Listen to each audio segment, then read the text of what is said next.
Minun suurin haaveeni oli tulla huippu-urheilijaksi. Ihailin sellaisia nimiä kuin Edwin Moses, Lasse Viren ja Björn Borg. Harrastin liikuntaa jo pienestä pitäen. Tarhassa olin mukana kaikissa liikuntaan liittyvissä kisailuissa ja kouluaikana kiinnostukseni lisääntyi entisestään. Tuolloin liityin urheiluseuraan ja minulla oli oma henkilökohtainen valmentaja. Lajeinani olivat 100 metriä, 400 metriä, 800 metriä, pituushyppy, korkeushyppy ja aina kun oli ylimääräistä aikaa pelasin tennistä. Talvisin hiihdin. Yleisurheilu oli elämäni tärkein asia ja pärjäsin siinä myös erittäin hyvin.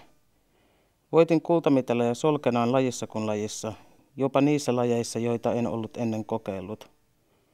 Olin yleislahjakas. Rakastin urheilua ja sitä tunnetta, kun ylitin maaliviivan ensimmäisenä.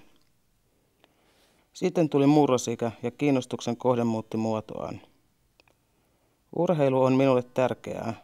Televisio tuo nykyään eteni kaikki maailman huiput vain nappia painamalla ja saatan tuntea yhä adrenaliinin virtaavan suonissani.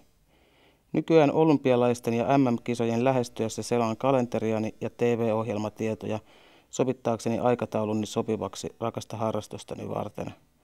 Urheilu täyttää elämäni edelleen, nyt on vain enemmän lajeja, joista valita.